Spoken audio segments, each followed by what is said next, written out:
하나님 말씀은 마가복음 9장입니다.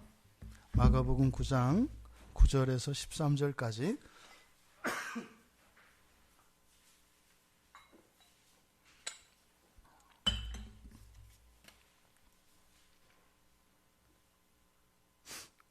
마가복음 9장 9절에서 13절까지 우리 같이 함께 읽겠습니다. 그들이 산에서 내려올 때에 예수께서 경고하시되 인자가 죽은 자 가운데서 살아날 때까지는 본 것을 아무에게도 이르지 말라 하시니 그들이 이 말씀을 마음에 두며 서로 문의하되 죽은 자 가운데서 살아나는 것이 무엇일까 하고 이에 예수께 묻자와 이르되 어찌하여 서기관들이 엘리야가 먼저 와야 하리라 하나이까 이르시되 엘리야가 과연 먼저 와서 모든 것을 회복하거니와 어찌 인자에 대하여 기록하기를 많은 고난을 받고 멸시를 당하리라 했느냐. 그러나 내가 너희에게 이르노니 엘리야가 왔을 때 기록된 바와 같이 사람들이 함부로 대우하였느니라 하시니라. 아멘. 잠시 기도하겠습니다. 살아계신 하나님, 저희들이 함께 먹고 마시는 이 생명의 양식이 이 말씀을 듣는 저희들의 심령에 온전히 심겨지게 하시고 자라게 하셔서 광야와 같이 메마른 저희들의 마음에 척박한 곳이 기름지고 풍성한 것으로 변화되어 줄 수 있도록 은혜를 내려주시옵소서. 또한 저희들 심령에서 일어나는 변화가 저희들의 삶 속에서 또한 동일하게 보여지게 하여 주셔서 하나님의 자녀로 하나님께 영광 돌리는 것을 가장 자랑스럽게 여기며 살아가는 주의 자녀들 되게 하옵소서. 감사하며 예수님의 이름으로 기도드리옵나이다. 아멘. 죽은 자 가운데서 살아난다는 것이라고 설교 제목을 정했습니다. 지금 우리가 예수님께서 놀라운 기적들을 행하고 그것을 통해서 사람들의 예수님에 대한 반응이 어떠한 것인지를 묻는 그 국면에서 지금 이야기가 계속되고 있습니다. 그래서 막 귀신들이 쫓겨나고 병자들이 고쳐지고 하는 이런 일들을 통해서 그 제자들을 통해서 사람들이 바라보는 예수, 그 예수가 누구라고 하더냐. 그때 이제 제자들의 신앙 고백과 일반인들의 신앙 고백을 비교하면서 지금 베드로가 그리스도라, 다시 말해서 메시아다라고 하는 이 신앙 고백을 하였던 이 놀라운 진리지요. 그러니까 하나님께서 가르쳐 주신 그 진리. 지금 마가복음에서는 베드로가 예수님이 메시아인 것을 믿습니다라고 고백을 했지만 예수님이 메시아다라고 하는 이 문자적인 의미는 믿습니다. 그런데 그것이 아직 무엇인지 모르고 있습니다. 그것을 지금 깨우쳐 주시는 그 교훈, 그 가르침의 현장 속에서 지금 일어나고 있는 현장입니다. 지금 우리가 읽었던 이 9절 앞에 있었던 것은 변화산 사건이 있어요. 그렇죠? 하나님의 나라가 권능으로 이 땅에 임한 것을, 장차 임한 하나님의 나라를 봤습니다. 그리고 제자들은 벌써 엘리야도 봤고요. 그리고 장차 완전한 부활 이후에 부활의 주인이신 예수 그리스도의 빛의 형상을 그들을 보았습니다. 딱 한 번만 본 거예요. 그러니까 후에 예수님이 죽으시고 부활하셔서 제자들에게 나타나셨을 때, 그리고 여인들에게 나타나셨을 때 그들에게 보여졌던, 그러니까 그들이 보았던 예수님은 부활체로서의 예수 그리스도가 아니세요. 그저 여전히 썩어질 몸을 가지고 있는 그런 한계 속에 있는 그런 예수님이셨습니다. 그러니까 이 예수님의 부활체로서의 완전한 육신을 본 사람들은 이 세 사람밖에 없거든요. 그러니까 그 국면 하에서 지금 얘기를 하는 겁니다. 그때 어떻게 했어요? 지난주에 정신 못 차렸습니다. 제자들이. 그러니까 자기들이 사실은 믿고 있는 바가 완전히 깨달아지고 정말로 믿어졌을 때는 그런 일이 일어나요. 이거 내가 믿었던 게 이거였는가? 너무 격차가 크기 때문에. 이렇게요. 혼줄이 나간다 이 말이에요. 정신이 아직 들지 못했습니다. 그랬던 제자들이 이제 산에서 내려옵니다. 그들이 이제 산에서 내려올 때 지금 여기서 지금 이 문맥에서 제자들을 가르치고 계시는데 그 가르치는 내용을 한마디로 요약한다면, 뭉뚱그려서 한마디로 요약한다면 진리는 받아들이기 어렵다는 겁니다. 진리는 받아들이기 어렵다. 이게 뭐예요? 지금 예수님의 말씀, 입에서 나오시는 말씀은 다 진리 아니에요. 예수님의 말씀을 믿고 따라다니는 게 제자들 아닙니까? 믿는 거 아니에요. 근데 예수님은 뭐라고 하는 거예요? 너희들은 내 말을 믿기가 어려워 이렇게 얘기하시는 거예요.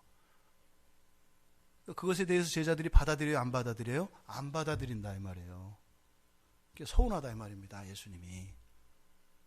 내가 지금 직장도 다 놓고 이러고 왔는데 이걸 보면 내가 믿는다는 걸 뻔히 알겠구만. 자꾸 섭섭하게 왜 저러시는가. 이 얘기를 하는 거예요. 근데도 예수님은 계속 아니 너희들을 못 믿는다는 게 아니라 진리라는 게 잘 안 되는 거야. 그렇게 받아들여지는 게 아니야. 지금 이 말씀을 하고 계시다 이 말입니다. 사실은 그 앞에서 베드로가 입증했잖아요. 그죠? 예수님 멱살잡이 할 정도면은 자기가 행동으로 보인 거예요. 잘 이해하고 있지 못하다고 하는 것을. 그런데도 끝까지 어떻게 해요? 저는 믿습니다 이러는 거죠. 그러니까 예수님이 뭐라고 하세요? 여기서 주시는 명령은 딱 두 가지예요. 그냥 좀 침묵하고 좀 순종해라. 네가 다 아는 것 같은데 아직 아는 거 없으니까 그냥 침묵하고 좀 따라오면 안 되겠니? 이 말씀입니다. 그러니까 진리는 받아들이기 어렵다. 그러니까 그것을 지금 너희들이 막 떠버리고 이렇게 하려고 하지 말고 지금은 어떻게 해라? 침묵해라. 그리고 순종해라. 이 이야기를 하시는 겁니다. 지금 9절에서 예수님께서 제자들에게 경고하시되 이렇게 돼 있어요. 이제 경고라고 번역된 이 단어는 명령입니다. 명령. 하지 마라. 하지 마. 그래서 경고라고 번역하는 것은 뭐예요? 마치 말씀을 듣지 않으면 야단 맞을 것처럼. 그러니까 왜요? 제자들한테는 그렇게 들려요. 항상 이미 구약적 사고가 이렇게 철저하게 배어있기 때문에 하나님 말씀을 어기면 어떤 일이 일어난다? 징계를 받거나 어려운 일이 일어날 거다. 그런 생각 사실은 자기가 하고 싶을 때만 해요. 그것도 자기가 하고 싶을 때만 그런 생각을 하지 실제로 삶 전체를 보면 뭐예요? 온통 불순종 투성이거든요. 그러다가 어쩌다 한두 개에서만 이런 거는 불순종하면은 하나님, 사실은 뭐예요?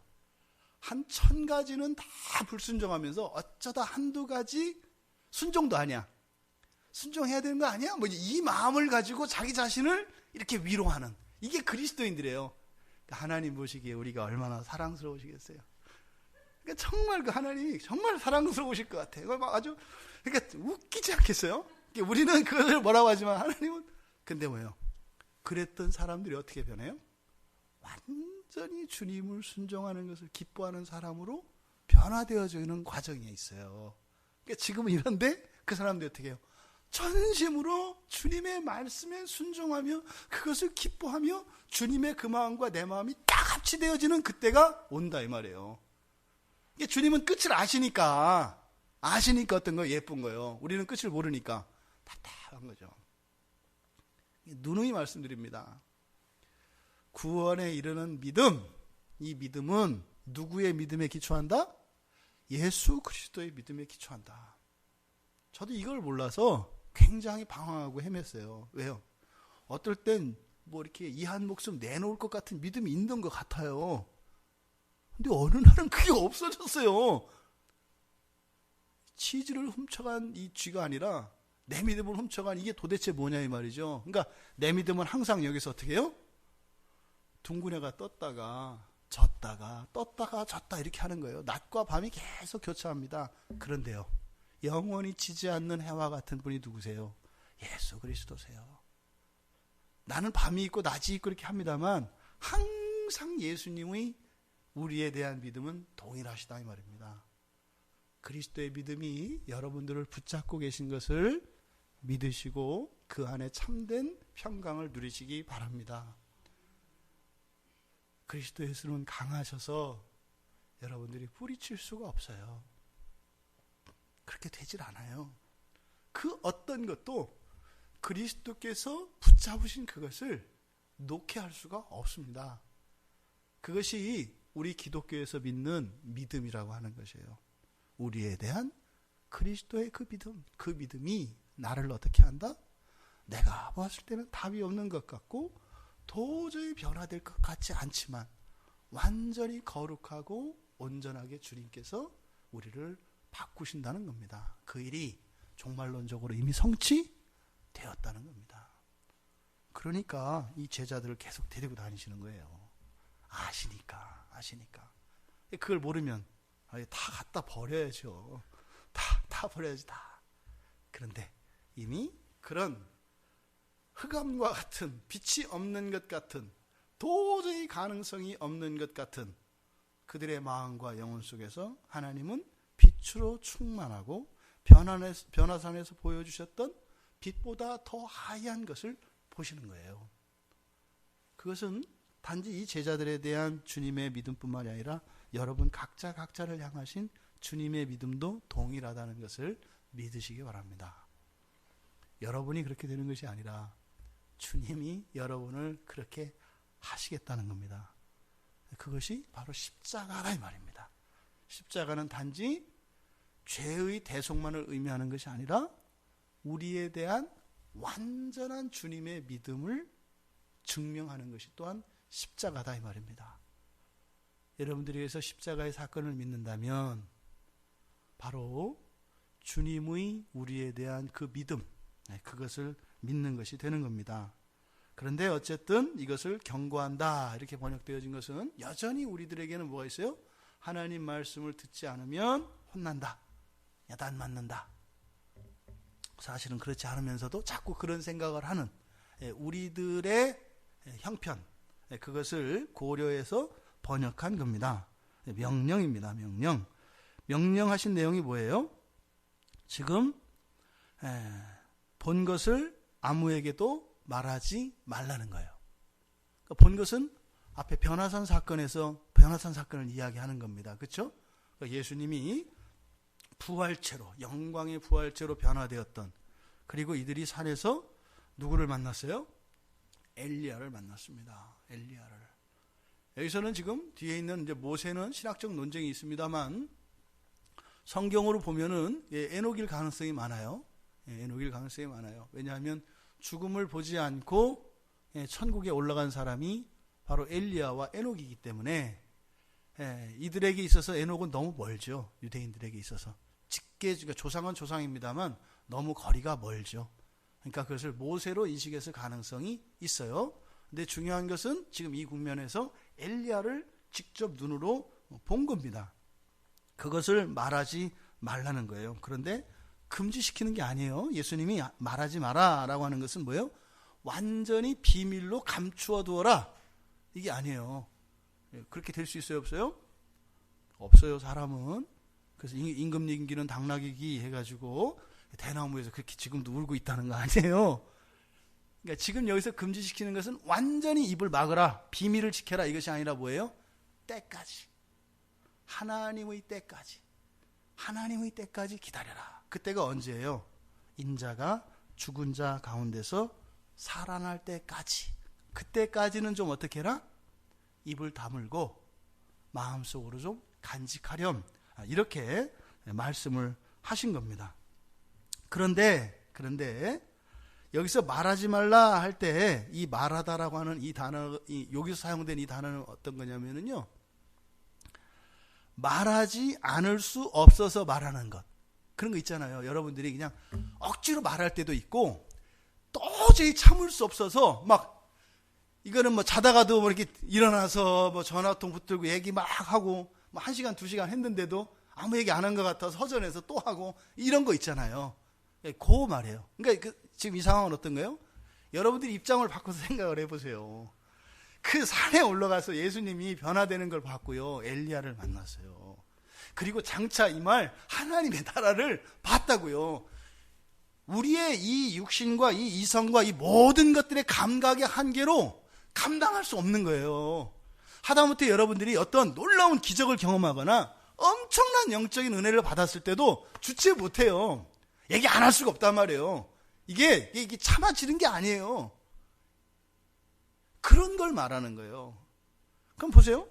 제자들의 입장에서는 이들은 지금 뭐예요? 이제 한판 하겠다는 거죠. 인생을 걸고, 자기들의 인생을 걸고 메시아이신 예수님과 함께 어떻게 해요? 새 나라를 만들어 보겠다라고 지금 나온 거예요. 그러니까 어떻게 해요? 그 일을 위해서 힘쓰고 애쓰는 것은 선한 일이에요? 악한 일이에요? 선한 일이에요. 누구 쫓아고 하는 거예요? 예수님 쫓아고 하는 거예요. 이 제자들의 입장에서는. 예수님을 메시아로 세우려고 한다 이 말이에요. 왜? 다 모르니까. 억울하단 말이에요. 근데 지금 이 변화산 사건은 이건 대박 사건인 거예요. 어떤 기적보다도 이거는 왜? 엘리야는 유대인들의 신앙의 중심에 있는 사람입니다. 엘리야는 확실한 증거예요. 그리고 모세도 마찬가지래요. 그러니까 이들은 가서 엘리야를 받고 모세를 받고 이러면 유대인들은 거기서 끝이에요. 그런데 이거는 정말 예수님을 위해서 꼭 필요한 일이고 예수님과 함께 만들어갈 이 새 나라에 굉장한 영향력을 가지는 그런 사건인데 이걸 말하지 말라는 거예요. 그러니까 누가 지금 하나님 나라를 맡고 있어요? 예수님이. 그러니까 답답한 거예요, 이 양반이. 우리 주님이니까 뭐라고 할 수 없는데 지금 본인이 지금 왜 왔는지를 지금 모르고 있는 것 같아요, 지금. 제자들의 생각이 지금. 그러니까 주님을 안쓰럽게 생각할 수도 있어요. 답답한 거죠. 근데 착한 제자들이니까 거스르지 않고, 왜? 위에서 지금 한판 했었기 때문에 바로 또 들이대진 않아요. 그래서 이제는 말을 바꿔요. 그죠? 그런데 여기서 예수님께서 말씀하셨던 인자가 죽은 자 가운데에서 살아날 때까지는 이게 굉장히 어려운 얘기예요. 여러분들은 뭐 이렇게 하나 저렇게 하나 상관이 없겠지만 유대 신앙에 있는 사람들에게는 굉장히 받아들이기 어려운 얘기라고요. 왜요? 여기서 나타내는 인자는 메시아를 뜻해요. 메시아는 어떤 사람이에요? 전능자를 말해요. 사망이 그의 목숨을, 생명을 뺏을 수 있어요? 없어요? 없어요. 인자라고 하는 것은. 부활은 믿어요. 그러니까 이미 유대 신앙 안에 이 부활에 대한 신앙이 다 있습니다. 그게 누구라고 했어요? 바리새인들이라고 그랬죠. 사두개인들은 유대교 신앙 안에서 부활을 믿지 않는 사람들. 그러니까 요즘에 이제 그 교회를 따지자면 여호와의 증인들, 이 사람들의 시조가 그 사두개인들이에요. 지상 천국을 꿈꾸고 영적인 거 이런 거 믿지 않고 사람들이 서로 사랑하며 착하게 서로 도우면서 살아가는 것, 이걸 꿈꾸는 게 바로 유대교 신앙의 사두개인들의 전통입니다. 그러니까 그 전통이 지금 계속 흘러내려와서 오늘날 여호와의 증인들이 있는 거예요. 그러니까 여호와의 증인들의 조상이 바로 사두개인들이에요. 그러니까 이들은 부활을 믿지 않거든요. 근데 유대교 신앙 안에 있었던 부활 이미 믿고 있어요, 이들. 근데 이 부활이라고 하는 것은 뭐냐면 이렇게 죽을 수밖에 없는 사람이 또 그 죄에서 벗어날 수 없는 죄인이 불가피하게 죽을 수밖에 없어요. 근데 그렇게 죽은 자들을 메시아가 살려내는 거, 이게 부활이에요. 이해되시죠? 그러니까 부활이라고 하는 것은 뭘 전제로 해요? 죽어도 마땅하고 죽어도 싸고 죽을 수밖에 없고 라고 하는 인식이 전제되어 있는 거예요. 그러한 상태에 하나님의 권능이 임해서 이들을 구원해 주는 것, 이게 부활의 사건이에요. 그런데 지금 문제는 여기서 뭐라고 해요? 인자가 죽는데요. 아니 지금 부활을 믿고 메시아가 올 걸 기다렸더니 아니 같이 죽으면 어떡해. 그러니까 지금 여기서 이게 넘어가질 않아요. 제자들의 사고 속에서는 뒤에 부활만 다시 살아나는 것만 얘기하면 되는데 인자가 부활시킨다 이러면 되는데 인자가 죽고 여기에 딱 걸려서 이게 넘어가질 않는 거예요. 그러니까 이거는 어떻게 해요? 예수님이 지금 말 실수한 거라고요. 죽으면 안 돼. 아니 지금 살리기 위해서 오신 분이 죽으면 어떻게 해요? 안 되는 거지. 지금 바로 그래서 인자가 죽어서 그 죽은 자 가운데서 부활할 때까지라고 하는 것은 그때가 있어요, 없어요? 없는 거예요. 그러니까 뭐예요? 예수님이 살짝 발 빼는 것 같단 말이에요. 이분이 책임 안 지시려고 그러네. 이렇게 말을 이렇게 해놓고 죽고 나서 그때 예수님이 죽는다고 얘기했잖아. 이렇게 해서 책임을 모면하려는 것 같아요. 왜? 제자들 입장에서는 대책이 안 서는 거예요. 아니 죽었다 살아날지 안 살아날지 어떻게 알아? 근데 은근슬쩍 죽는다는 얘기를, 그러니까 부활 얘기를 하면서 은근슬쩍 자기도 죽는다고 얘기를 하는 거예요. 그럼 뭐야? 그랬다 안 살아나면 부활이고 뭐가 없는 거 아니에요? 그럼 뭐야? 그럼 이분이 메시아 아닐 수도 있잖아. 그러니까 뭐야? 그때 가봐야 하는 거 아니에요? 여러분들 있잖아요, 여러분들이. 어차피 구원은 마지막으로 가봐야 하는 거 아니야? 내가 막 믿고 이렇게 해서 어떨 때 뭐 구원 받을 수 있지만 어쨌든 그래도 구원 안 받을 수 있잖아. 뭐 그럴 수 있긴 하지. 있긴 뭐가 있어요? 그런 거 없는 거예요. 그런 얘기들을 하면서 자기 함정 속에 들어간단 말이에요. 이야기할 때, 특히 구원 얘기할 때. 어쨌든 당신의 믿음이 확실한지 어떻게 하는지 어떻게 알아? 아닐 수도 있잖아. 그렇지, 아닐 수는 있지. 근데 아닌 건 아니야. 뭐 이런 식으로 해서 이제 막 혼란이 온다 이 말입니다. 요 고얘기예요.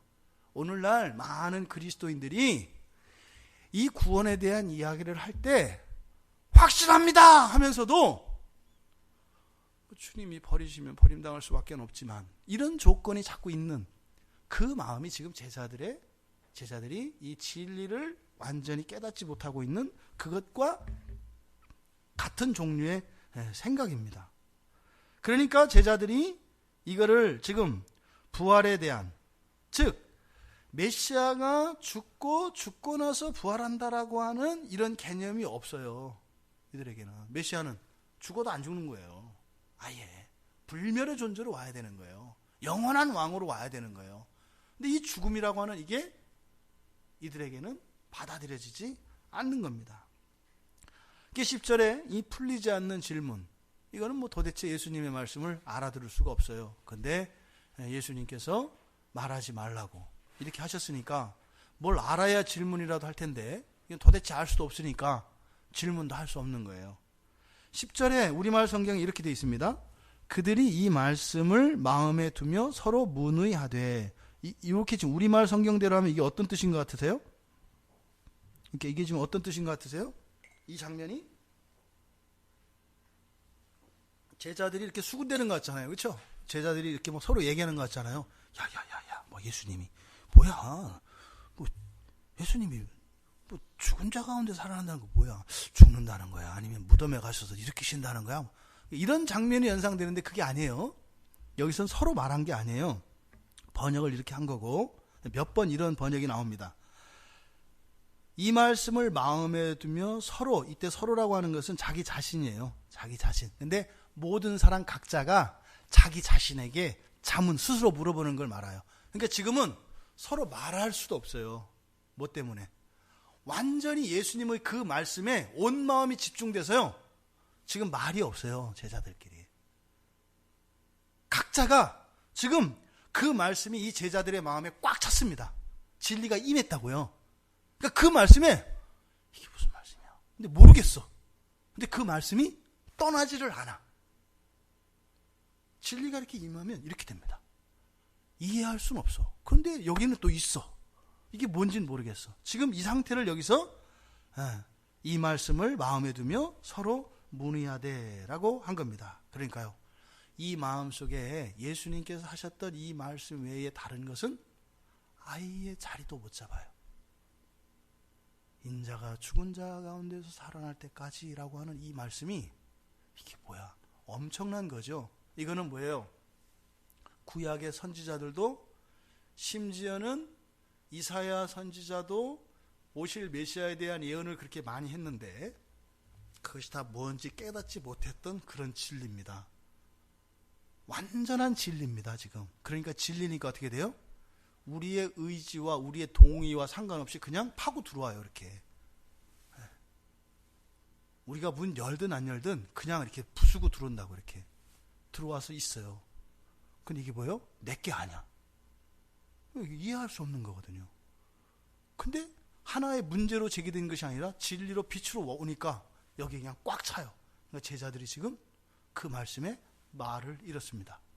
침묵하고 있는 순간이에요. 침묵하고 있는 순간. 이게 지금 10절입니다. 그래서 죽은 자 가운데서 살아난 것이 무엇일까? 이렇게 하고 한동안 침묵이 흐르는 겁니다. 예수님이 이 말씀을 듣고요. 예수님은 앞서가시고 제자들이 따라오는데 전부 어떻게 돼요? 아주 심각한 표정으로, 그리고 무거운 표정으로 묵묵히 지금 다 따라오는 거예요. 아무도 거기에서는 개인의 어떤 뭐 이런 차이도 없이 그 진리에 사로잡혀서 이렇게 따라오는 겁니다. 이게 진리를 받아들이는 과정에서 일어나는 한 가지 현상이에요. 진리가 딱 들어오면요, 안 떠나요. 붙어요, 이렇게.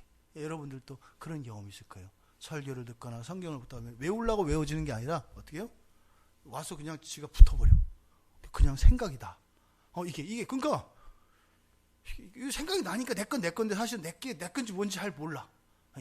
이게 뭐예요? 이게 진리가 나를 잡는 거예요. 이게 내 본성 안에 변화가 일어나는 겁니다. 그러니까 예수님의 가르침의 방식이기도 하고 진리를 신자들이 받아들이는 과정에서 일어나는 그 현상입니다. 그때요, 말을 못해요. 너무 커서 다 이해할 수 없으니까. 지금 제자들이 그렇게 쭉 따라옵니다. 근데 이제 시간이 좀 흐른 거예요. 그렇죠? 근데 어쨌든 도저히 받아들일 수 없고, 근데 이해가 안 돼요. 근데 이 진리가 오면 어떻게 돼요? 진리가 소화가 돼야 되거든요. 소화가. 그래서 6시 이후에는 뭘 먹지 말라고 하는 거 아니에요. 그렇죠? 음식을 먹으면 반드시 그건 어떻게 돼 있어요? 소화가 되게 돼 있어요. 근데 잠자리 들기 전에 충분한 시간을 두지 않고 음식물이 안에 있으면 어떻게 돼요? 썩어요. 근데 진리는 그렇지 않고 우리의 영혼을 막 흔들어요. 막 흔들어요. 그러니까 어떻게 해요? 이걸 소화시키기 위해서 막 이런 걸 찾습니다. 이제 어떻게 해야 될지. 그러니까 이들이 이제 그리스도에 대해서는 도대체 모르겠는 거예요. 이 메시아가 죽고 부활, 이거는 도대체 못 알아듣겠는 거예요. 그래서 이것과 관련돼서 조금 난이도를 낮추어서 엘리야에 대한 얘기로 이제 나오는 겁니다. 그래서 이제 예수께 묻자와 이르되 이렇게 되는 거예요. 그러면 예수님, 뭔진 모르겠지만 이게 앞뒤가 안 맞는 것 같아요, 예수님. 그렇게 하면서 서기관들이라고 하는 것은 구약 성경의 인용을 말합니다. 그러니까 엘리야가 와서 먼저 메시아 앞에 엘리야가 와서 예배한다고 하지 않았어요. 그럼 뭐예요? 그럼 엘리야가 메시아를 준비해서 왔으니까 와서 어떻게 돼요? 완벽한 준비를 다 해놓은 상태거든요. 그러니까 메시아가 죽고 이렇게 할 일이 있어요, 없어요? 없어요. 메시아는 그냥 왕으로 오시는 거예요. 메시아가 오면 왕으로 통치하는 거거든요. 그런데 예수님이 그렇게 얘기하시니까, 그래서 지금 엘리야를 통해서 본인들 안에 이 진리를 소화시키지 못하고 있는 그것을 드러냅니다. 그래서 질문을 하는 거죠. 왜냐하면 이들은 좀 전에 어떻게 했어요? 엘리야를 봤습니다. 엘리야를 봤다고요. 엘리야를. 그리고 오죽하면 정신이 나가서 여기가 좋사오니 여기서 살죠 이랬잖아요. 그러니까 뭐예요? 그걸 보니까 끝난 거예요, 세상. 그 산상에서만, 변화산에서만 그런 게 아니라 이 세상 가운데 하나님의 나라가 권능으로 임하면 어떻게 되는 거예요? 그냥 끝나는 거예요. 그거 봤단 말이에요, 그거를. 그러니까 지금 그걸 물어보는 거예요, 그거를. 엘리야가 이미 임했는데, 그럼 하나님의 나라가 이 땅에 임했다는 건데, 그러면 구약에서 예언되었던 그 하나님 나라가 완전히 성취된다는 것을 의미하는데, 그러면 다 끝난 건데 또 이 메시아가 죽는다는 것은 무엇인가? 이들에게 엘리야는 어떤 의미가 있어요? 바로 오실 메시아에 대한 신호탄이고, 바로 구원의 성취이고, 이스라엘의 완전한 회복과 이스라엘의 영광의 구현입니다. 엘리야가 왔다는 건 그 신호탄이에요. 끝났다 이 말이에요. 끝났다. 왱 하고 민방위 훈련 본부에서 민방위 훈련 끝났다고 얘기하는 거예요. 어떻게? 자유롭게 다니라고. 봤단 말이에요. 그러니까 지금 이들이 가지고 있는 이런 궁금증과 진리를 받아들이지 못하고 있는 이유는 엘리야의 직무가 무엇인지, 다시 말해서 메시아가 오셔서 하실 일이 무엇인지에 대해서 이들이 잘못 알고 있는 거예요. 정확하게 알고 있지 않는 거예요. 그러니까 단지 어떻게 해요? 들려진 소문을 알고 있는 거죠. 이렇게. 그러니까 내가 했던 기대와 정말 메시아가 하실 일이 무엇인지를 모르니까 이들은 주님의 말씀이, 주님이 진리를 주셨을 때 그것을 받아들이지 못한다 이 말입니다. 그러니까 인자의 죽음과 인자의 부활을 이해할 수 없어요. 그러니까 이것을 서기관들이 엘리야가 먼저 와야 한다라고 말씀하신 이유, 그렇게 하면 엘리야가 와서 준비 끝내고 그 메시아가 딱 정리하고 왕이 되면 되는 건데 이건 무슨 말씀이에요? 이렇게 물어본 거예요. 그랬더니 예수님께서 그 제자들의 말을 인정하십니다. 뭐라고요? 엘리야가 과연 먼저 와서 모든 것을 회복한다. 맞다는 거예요. 맞다라는 거예요. 맞다. 모든 것을 회복한다. 지금 이것은 구약의 예언의 성취에 대한 인정인데요. 말라기 4장 4절에서 6절의 말씀을 보면 너희는 내가 호렙에서 온 이스라엘을 위하여 내 종 모세에게 명령한 법 곧 율례와 법들을 기억하라. 보라, 여호와의 크고 두려운 날이 이르기 전에 내가 선지자 엘리야를 너희에게 보내리니. 그렇죠? 그날 임하기 전에 누가 와요? 선지자가 임한다고 했어요. 그리고 나서 그가 지금 그 뒤에 그 엘리야가 할 일들입니다. 아버지의 마음을 자녀에게로 돌이키게 하고 자녀들의 마음을 그들의 아버지에게로 돌이키게 하리라. 돌이키지 아니하면 두렵건대 내가 와서 저주로 그 땅을 칠까 하노라 하시니라. 지금 이 말라기 선지자에서 예언되어진 그 엘리야의 할 일이 뭐예요? 예수님만 메시아만 오면 그냥 끝나는 게 아니죠. 두려운 날이란 말이에요. 거기에 뭐가 있어요? 영원한 가름이 일어나요. 선택과 버림, 구원과 심판이라고 하는 일이 그때 일어난다고요. 메시아가 왔을 때. 그러니까 유대인들이 가지고 있었던 메시아 사상은 뭐예요? 메시아만 오시면 예전에 있었던 거 다 없던 거로 하고 완전히 새로 시작하는 이런 개념이 있었다 이 말이에요. 메시아만 오면 그렇게 기다리고 있어요. 메시아 대망 사상이. 그런데 실제로 구약 성경에 예언되어진 선지자의 말씀을 들어가 보니까 그게 아니죠. 두려운 날이라고요. 메시아가 오는 날은. 그러니까 엘리야가 메시아 이전에 온 엘리야가 와서 하는 일이 뭐예요? 그것을 준비시키는 거예요. 어떻게 해요? 마음을 돌이킨다고요. 마음을 돌이키는 것. 이들은 변화산에서 엘리야를 직접 봤습니다만 이스라엘 백성들은요. 요한이죠. 세례 요한을 통해서 이들은 엘리야를 봤어요. 엘리야가 할 이 직임이 세례 요한이 했던 겁니다. 그래서 세례 요한이 와서 뭘 선포해요? 회개를 선포하잖아요. 왜? 메시아가 오실 건데 그날은 구원의 날이기도 하지만 동시에 뭐예요? 심판의 날이에요. 그러니까 엘리야의 직임은 이 두려운 심판에서 면하도록 회개를 촉구해서 마음을 바꾸어서 그리스도께 돌아오도록 준비하는 것이 엘리야의 직임이다 이 말입니다. 이것을 예수님께서 가르쳐 주신 거예요. 그리고 나서 또다시 뒤이어서 예수님께서 뭐라고 하세요? 어찌 인자가 많은 고난을 받고 멸시를 당하리라고 한 말, 이거는 왜 너희들 생각 안 하니? 이 말이에요. 그러니까 메시아가 어떻게 해요? 단지 영광의 하나님으로, 승리의 하나님으로 오시는 것이 아니라 뭐예요?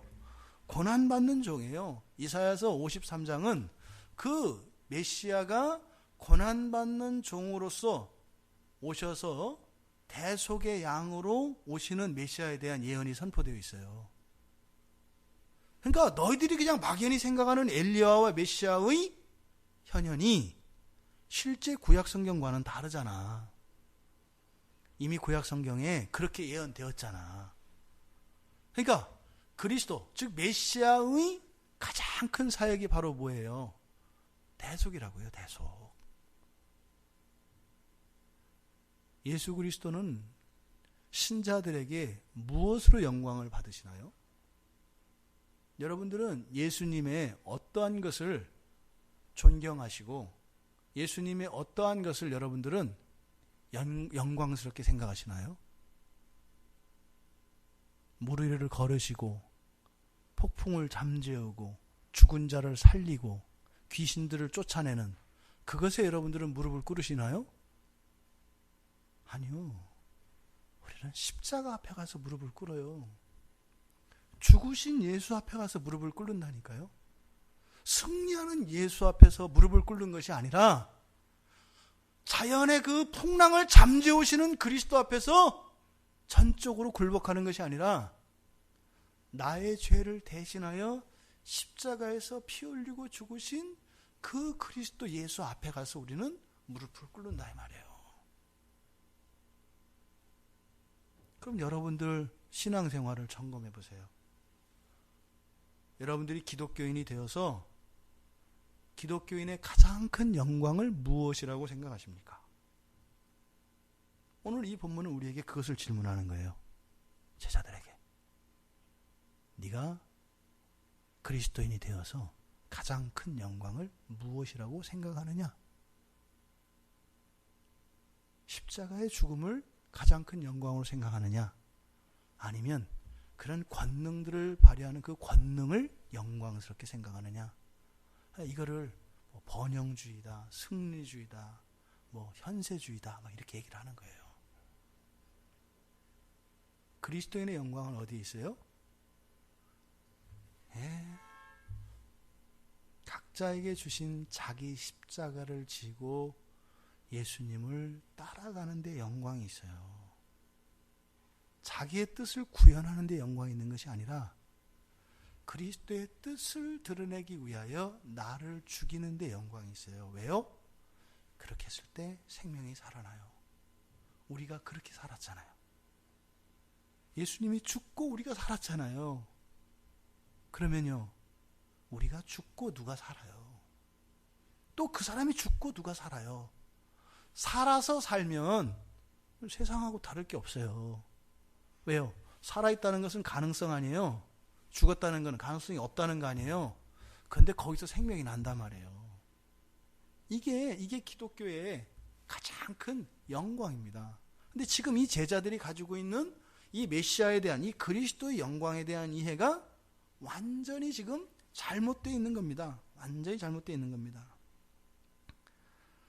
심지어 그러니까 이들이 그 세례 요한이 와서 회개의 세례를 베풀고 회개를 촉구했을 때 메시아가 이제 올 거니까 하나님 나라가 임할 거니까 촉구했을 때 예수님이 여기서 뭐라고 이야기하세요? 사람들이 엘리야가 왔는데 어떻게 했다고요?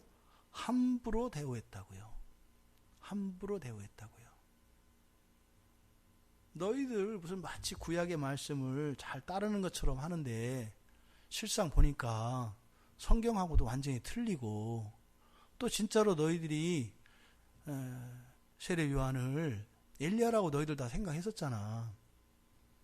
그러면 진짜로 그렇게 너희들이 따르는 어떤 영광의 신학이나 영광의 그 메시아에 대한 게 진짜였다면 그러면 세례 요한은 눈에 보였으니까 그렇게 했어야 되는 거 아니야. 근데 뭐예요? 그렇게도 안 하고 생각으로도 안 하고 근데 뭐 하는 거예요? 말로만 하는 거예요. 말로만 떠버리는 거예요. 그러니까 말은 자기의 생각도 아니고 자기의 삶도 아니고 도대체 이게 어디서 나온 거냐 이 말이에요. 왜요? 네가 지금 무슨 말 하는지 몰라. 한 게 베드로야? 입 다물어? 이렇게 얘기하신 거예요. 우리들이 그래요. 우리들이.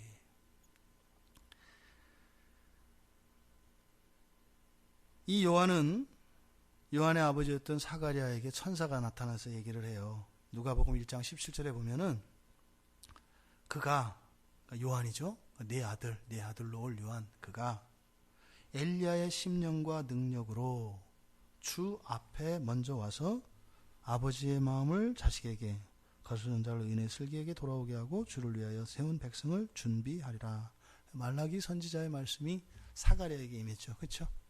그래서 바로 이 세례 요한이 역사 속에서 유대인들이 경험하였던 엘리야입니다. 근데 그는 뭐예요?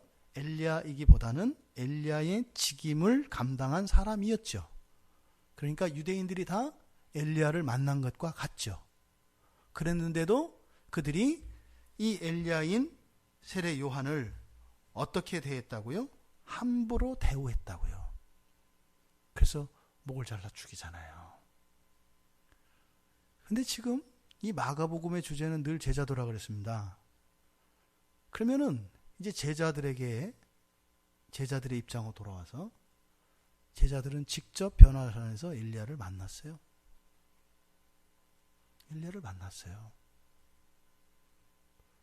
엘리야의 직임으로 온 요한을 만난 유대인들이 끊임없이 자기들의 생각을 고치지 않고 그 엘리야의 입에서 선포되어진 회개의 메시지를 받아들이지 않고 오히려 그 입을 다물도록 죽여버렸던 것처럼 직접 엘리야를 만난 너희도 그들과 다르지 않다는 거예요. 제자라 그래서 까불지 마라.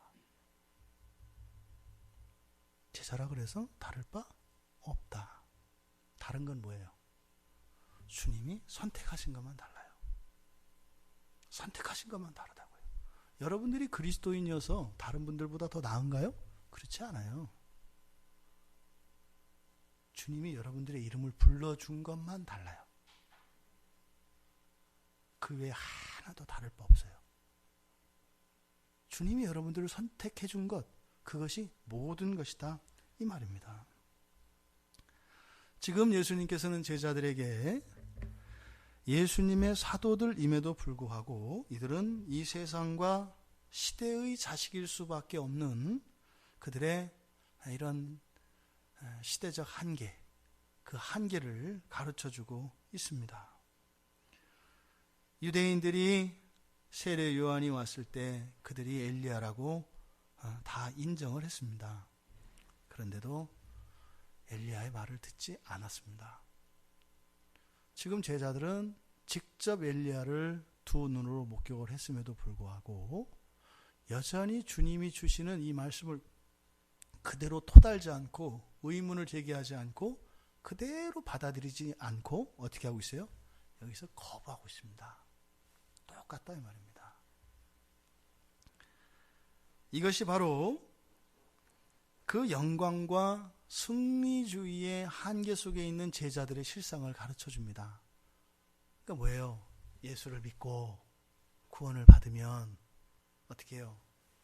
그래도 뭔가는 좀 잘 돼야 할 것 같은, 내가 뭐 그렇게 잘 되자고 하는 건 아니지만 그래도 이렇게까지 어려워서는 안 되는 것 같은, 도를 좀 지나치신 것 같은 이런 생각을 하는 거예요. 이럴 때 이제 어떻게 되는 거예요? 이제 이렇게 뿌리 나는 거예요. 이렇게 뿌리 하나, 둘, 셋, 이렇게 뿌리 나는 거죠. 이렇게 뿌리 많으면 많을수록 어떻게 해요? 훌륭한 신자죠. 예, 이거 봐, 뿌리 이렇게 많은데 내가 참고 있잖아. 확 받으면은 그냥 이런 거죠. 이게 제자들의 한계예요. 그러니까 완전히 드러내는 사람들은 딱 그 알잖아요, 그렇죠? 그러니까 딱 손가락질 한단 말이에요. 아유, 저 속물들. 자기는 드러내지 않고 하지만 똑같은 생각을 가지고 있는 지금 제자들에게 예수님을 만나고 엘리야를 만나고 그렇게 하고 왔음에도 불구하고 지금 다르지 않은 그들의 한계를 드러내고 있습니다. 또 이들은 그렇게 영광과 승리에 집착하는 그 이면에는 그렇게 뒤집어 버리면 뭐가 있어요? 이런 고난과 죽음, 그리고 이런 패배와 실패에 대한 두려움의 한계 속에 잡혀 있는 거죠. 지면 안 되는 거예요. 실패하면 안 되는 거예요. 일이 어그러지면 안 되는 거예요. 일을 못하면 안 되는 거예요. 그 뒷면에는 이게 있다 이 말이에요. 그래서 사실은 뭐예요? 무엇인가를 막 추구하고 무엇인가를 할 수 있다라고 하는 사람들의 내면에는 무엇이 있어요? 패배에 대한 두려움이 있습니다. 패배에 대한 두려움이. 그것을 감당하기가 어려운 거예요. 그러니까 어떻게 해요? 그것으로부터 자꾸 멀어지는 겁니다. 그러니까 패배에서 멀어지는 방식은 이기는 것밖에 없어요. 이기는 것밖에. 그러니까 그 한쪽으로 감으로써 이것을 저 기억의 뒤편으로, 그래서 낮만 있으면 밤이 없잖아요. 그죠? 그래서 이 한쪽을 막 드러내려고 하는 거죠.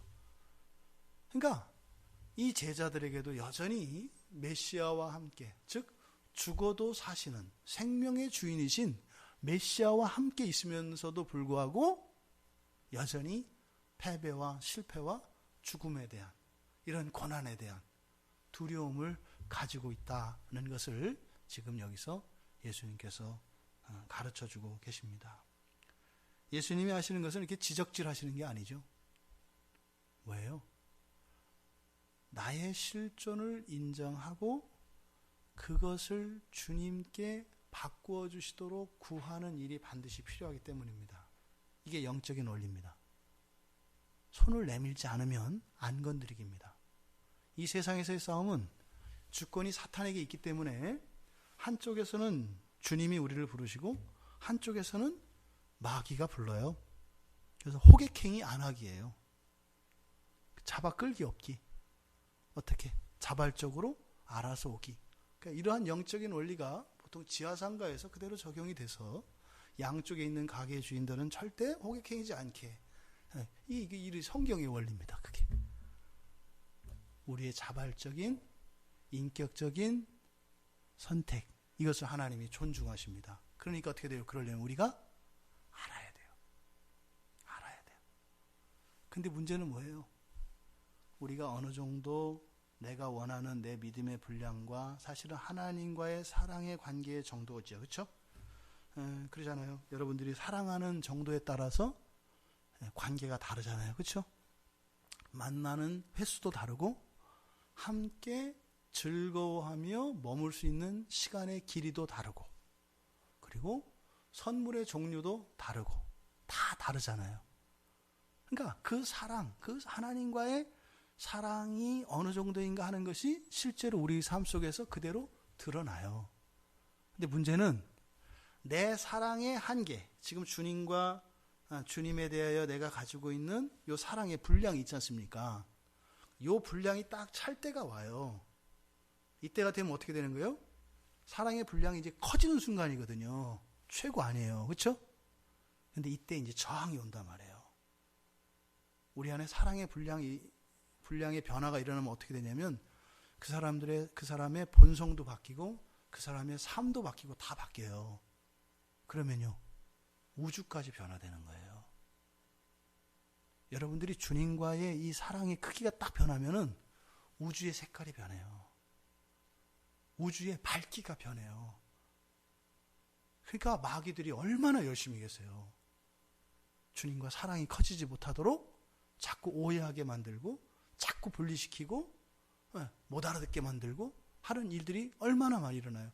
그게 농담 같지만 주일 예배에 설교 못 듣고 잠들게 하고, 설교 듣는데 다른 생각하게 하고, 성경을 보기로 마음먹고 식탁에 앉아서 성경을 펴려고 했다가 잠깐 내가 카톡 하나만 보고 펴야지 했는데 하루가 지나간 거예요.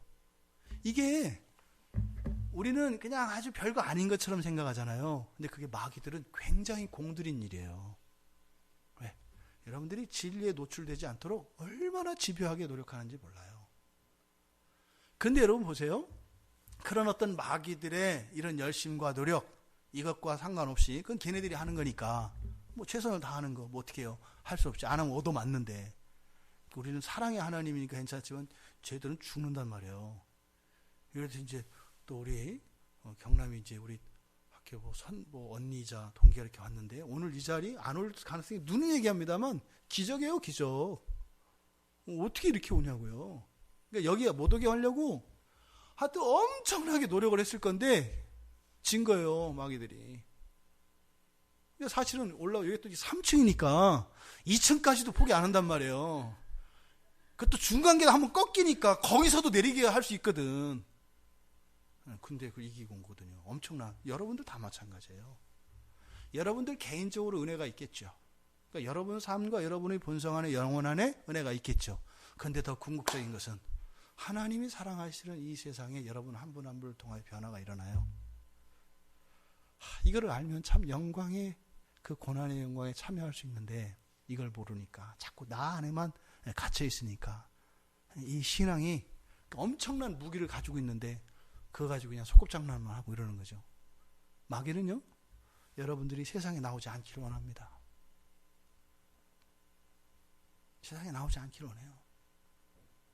여러분들이 진짜로 세상에 나오지만 않는다고 각서만 써주면 이 세상의 부와 명예와 권력과 아름다움과 인기와 모든 걸 다 줄 수도 있을 거예요. 마귀는. 여러분들이 진짜로 나 사는 동안 내가 그러면 진짜 세상에 안 나가고 나 마지막에 딱 그냥 구원만 딱 받을게. 그렇게 하면 마귀들이 너무 좋아할 거예요. 왜? 일거리가 줄어드니까. 여러분들 예배 나올 때마다 얼마나 힘들어하는지 몰라요. 쟤 또 교회 간다. 또 따라가야 돼. 또 따라가야 돼. 일감이 이게 보통이 아니거든. 여러분, 그 영광, 그리스도의 영광에 참여할 수 있는 여러분들 되시기 바랍니다. 죽으심으로 살리신 그 영적인 원리가 죽어야 사는 그 놀라운 주님의 승리가 여러분들의 인생 안에 직접적인 삶의 원리가 되기를 바랍니다. 왜 그런데 이제 제자들이 이렇게 그래서 못 벗어나느냐? 이런 한계들은 제자들의 잘못된 인식에서 기초하는데 그게 뭐예요? 인생관이에요. 인생관. 제자들이 가지고 있는 인생관은 뭐예요? 이 세상 그리고 내가 사는 동안 여기에 이렇게 딱 맞춰 있다 이 말이에요. 근데 그리스도인은 그런 사람들이 아니거든요. 그리스도인의 말 한마디는 어떻게 한다고요? 우주를 변화시킨다고요.